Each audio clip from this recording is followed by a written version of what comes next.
ये और ये पहले यही बताइए, ये वाकई आपको बेरोजगारी में और वोट चोरी में कोई राहुल गांधी की अलग स्ट्रेटजी दिखती है क्या हर्षी? नहीं, बिल्कुल रणनीति है, क्योंकि वोट चोरी का मुद्दा पूरी तरह से फ्लॉप हो गया।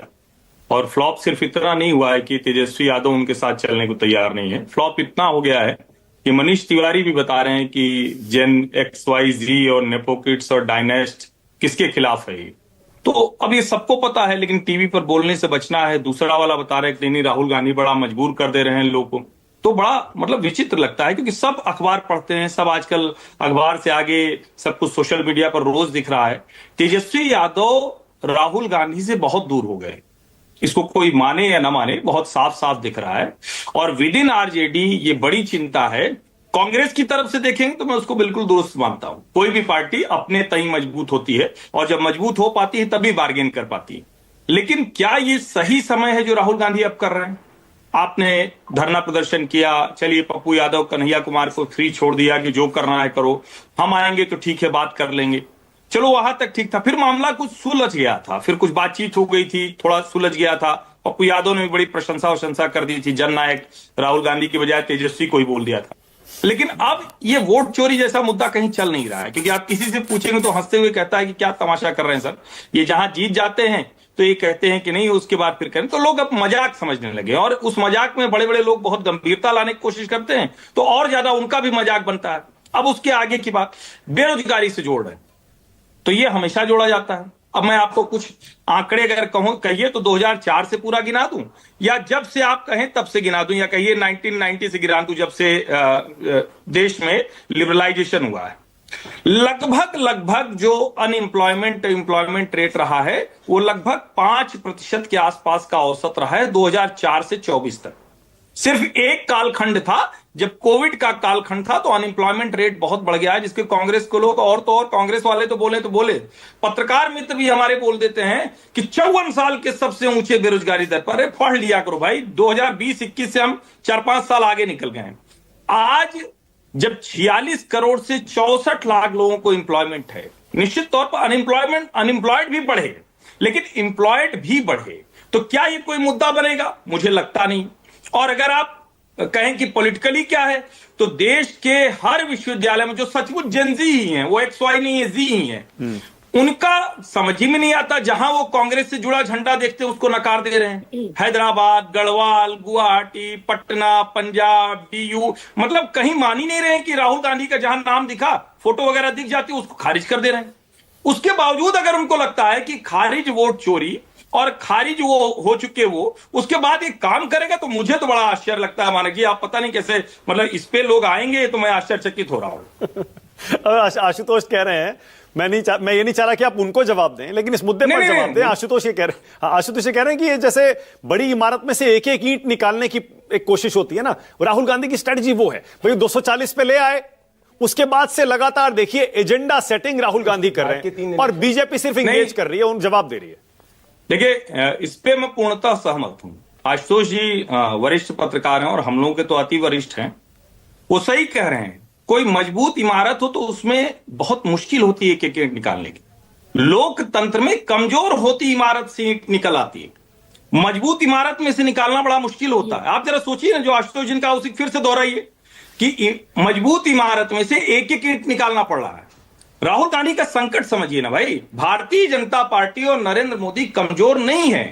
ठीक बात है कि 240 पर लेकर आए, ये भी ठीक बात है, लेकिन कब लेकर आए? आप 10 साल की सत्ता के बाद आपने इतना प्रोपेगेंडा किया, इतना सब कुछ किया, तो क्या हर बार आप उसको चला लेंगे? अब उसके बाद विधानसभा हो गए ना, आप आधी अधूरी बात क्यों बता रहे हैं? उसके बाद महाराष्ट्र बताइए ना, क्यों उसको भूल जाते हैं कि प्रचंड बहुमत आ गया, बताया ही नहीं, उसकी चर्चा नहीं करनी है। और तो और दिल्ली जहां भारतीय जनता पार्टी बार बार हारती थी, 7 सांसद जीतेंगे, विधानसभा में गायब हो जाएंगे, अरविंद जी आ जाते थे, वहां भी हरा दिया, लेकिन फिर भी नहीं बताएंगे। तो मैं ये कह रहा हूं कि लोकसभा चुनाव और अभी यानी 24 मई के बाद ये 25 सितंबर, इसके बीच की बात कीजिए, जमानत की। देश का हर विश्वविद्यालय, देश का हर चुनाव वो बता रहा है कि राहुल गांधी पर देश का भरोसा न्यूनतम होता है। आशुतोष कुछ कहना चाह रहे हैं? हाँ आशुतोष बोलिए। देखिए, माना कभी बिहार की जिक्र हो रही थी, वहां RK सिंह मिनिस्टर हैं। हाँ।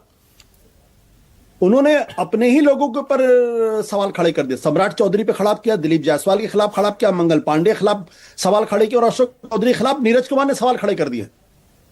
ये चारों मजबूत नेता हैं जनता दल यूनाइटेड और बीजेपी के। और आरके सिंह कोई कमजोर आदमी नहीं है। ये वही आरके सिंह है जो केंद्र में होम मिनिस्टर थे और आज की तारीख में केंद्र में मंत्री हैं। होम सेक्रेटरी, हाँ। Home secretary, sorry, home secretary थे। हाँ।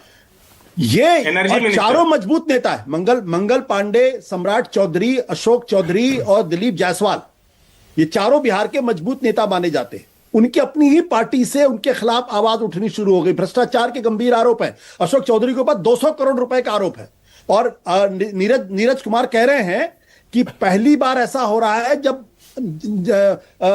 नीतीश कुमार को अग्नि परीक्षा से गुजरना पड़ रहा।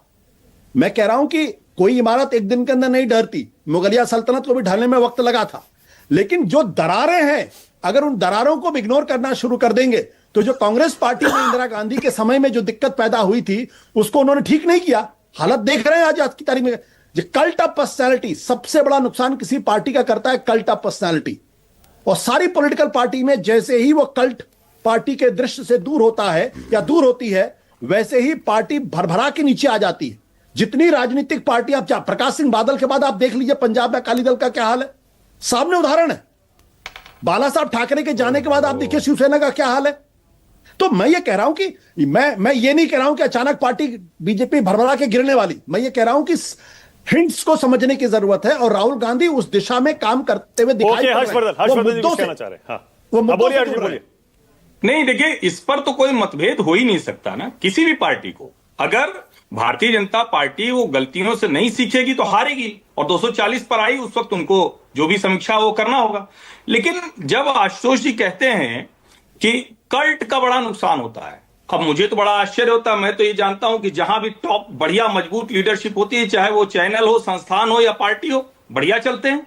जहां 50 लोग निर्णय लेते हैं वो संस्था भी बर्बाद हो जाती है और पार्टी भी बर्बाद हो जाती है। असली मुश्किल क्या है? मुश्किल यह है कि क्या जो फैसले ले रहा है उसके फैसले आपको कुछ फ्रूटफुल हैं, कुछ उसका परिणाम आ रहा है क्या? फैसले तो वहां भी राहुल गांधी ले रहे हैं लेकिन उसका कोई परिणाम नहीं है। असली मुश्किल है। दूसरा, जब आप कहेंगे कि हम कोई अभियान चला रहे हैं तो इंटरवल पॉलिटिशियन कैसे अभियान चलाएगा? भाई, एक तरफ है जो दिन रात अभियान चला रहे हैं, एक तरफ जैसे उदाहरण के लिए अभी हम लोग कल ही कह रहे थे, विनोद जी भी साथ में थे, तो विनोद जी ने भी ये बात कही तो मैं उनकी ही बात उधार ले लेता हूं। सच है कि आज के समय में जीएसटी बचत उत्सव का जैसा अभियान बीजेपी ने चलाया है। कल मैं देख रहा था योगी आदित्यनाथ जाके स्टिकर लगा रहे थे और यहां क्या है, यहां सवाल खड़े हो रहे हैं, यहां राहुल गांधी की लीडरशिप पे सवाल खड़े हो रहे हैं। तो दोनों का अंतर तो समझिएगा भाई, जनता तो देख रही। और बाकी तो निश्चित बात मैं इससे सहमत हूं, जो भी पार्टी अपने में सुधार नहीं करेगी वो पिटेगी। और कौन पिट रहा है ये देश देख रहा है। विनोद अग्निहोत्री, विनोद जी